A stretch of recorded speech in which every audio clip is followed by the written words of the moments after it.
नमस्ते दोस्तों, स्वागत है आपका मेरे चैनल नर्डी आनंद पर। आज हम बात करने वाले हैं एक बहुत ही इम्पोर्टेंट टॉपिक के बारे में, H1B वीज़ा फ़ी हाइक।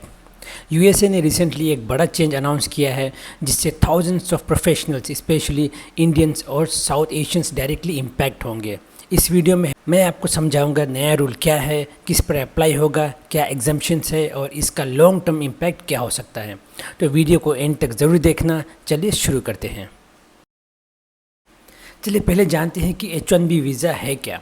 H1B एक नॉन इमिग्रेंट वीज़ा है जो यूएस कंपनीज़ को अलाउ करता है फॉरेन स्किल वर्कर्स हायर करने के लिए, स्पेशली आईटी, इंजीनियरिंग, साइंस और टेक फील्ड्स में। इस वीज़ा के लिए स्पॉन्सर एम्प्लॉयर करते हैं। यूजुअली 3 साल तक वैलिड होता है और एक्सटेंड भी हो सकता है। पहले की visa filing fee around $1,500 to $6,000 होती थी, depending on company size and type. तो चलिए जानते हैं कि नया रूल है क्या।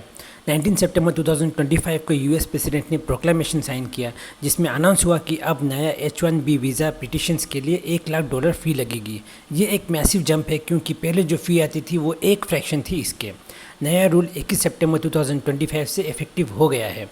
सबसे ज़रूरी बात, ये फ़ी सिर्फ न्यू पिटिशंस पे लागू होगी। मतलब अगर आप पहले से H1B होल्डर हो या आप अपना न्यू वीज़ा रिन्यू करा रहे हो या री एंट्री कर रहे हो तो ये नई फ़ी आप पर अप्लाई नहीं करेगी। तो चलिए अब जानते हैं कि ये फ़ी किस पर अप्लाई नहीं होती है। एग्जिस्टिंग H1B होल्डर्स जो ऑलरेडी यूएस में काम कर रहे हैं, रिन्यूअल्स, वीज़ा एक्सटेंशन पर यह फ़ी अप्लाई नहीं होती है। री एंट्री, अगर आप शॉर्ट ट्रैवल के बाद यूएस वापस आ रहे हो तब भी एग्जेम्प्टेड हो। नेशनल इंटरेस्ट एग्जम्पशन, कुछ स्पेसिफिक केसेस में अगर आपका काम यूएस के नेशनल इंटरेस्ट के अंदर आता है तो शायद एग्जम्पशंस मिल जाए। तो चलिए जानते हैं कि फ़ी हाइक का रीज़न क्या है। यूएस गवर्नमेंट का कहना है कि H1B प्रोग्राम का मिसयूज़ हो रहा है। कुछ कंपनीज फॉरेन वर्कर्स को कंपैरेटिवली कम वेजेस पर हायर कर लेती है जिससे यूएस वर्कर्स के जॉब्स और सैलरी पर इम्पैक्ट पड़ता है। इसलिए उनका कहना है कि अगर कंपनी जेन्युइनली फॉरेन टैलेंट लाना चाहती है तो उन्हें हायर कॉस्ट बियर करनी होगी। साथ ही नेशनल सिक्योरिटी और लेवल प्लेइंग फील्ड का आर्ग्यूमेंट भी दिया गया है। तो ये वर्कर्स और कंपनीज़ को इम्पैक्ट कैसे करेगी। $1,00,000 बहुत बड़ी अमाउंट होती है। छोटी और मीडियम साइज़ आईटी फर्म्स के लिए स्पॉन्सरशिप मुश्किल हो जाएगी। कंपनी शायद प्रोजेक्ट्स को इंडिया या दूसरे कंट्रीज से रिमोट मैनेज करना स्टार्ट कर दे। जो H1B होल्डर्स अभी यूएस से बाहर हैं उनके लिए क्लियर गाइडेंस अभी भी ज़रूरी है। फैमिली मेम्बर्स जो H1B डिपेंडेंट वीज़ाज़ पे हैं उनके लिए भी अनसर्टेनिटी क्रिएट हो रही है। जिनके सैलरी स्लो हैं उन पर सबसे ज़्यादा प्रेशर पड़ेगा। तो चलिए देखते हैं कि ग्लोबल रिएक्शंस क्या है। इंडिया ने ऑफिशियली कंसर्न रेज किया है कि इससे लोगों की फैमिली लाइफ डिसरप्ट हो सकती है। बहुत सी टेक कंपनीज ने अपने H1B एम्प्लॉयज़ को ट्रैवल अवॉइड करने की एडवाइजरी दी है। एक्सपर्ट्स कह रहे हैं कि इससे यूएस में टॉप टैलेंट आने से हेजिटेट करेगा जो लॉन्ग टर्म में इनोवेशन को अफेक्ट कर सकता है।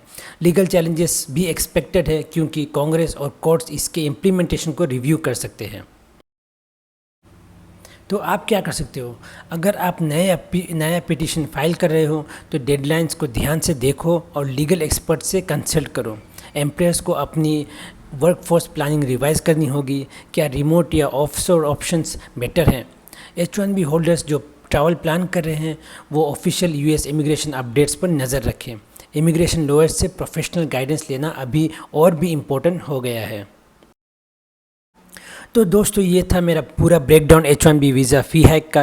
$1,00,000 एक ह्यूज चेंज है और इसका इम्पैक्ट लॉन्ग टर्म में डेफिनेटली होगा, स्पेशली इंडियन प्रोफेशनल्स और आईटी इंडस्ट्रीज़ के लिए।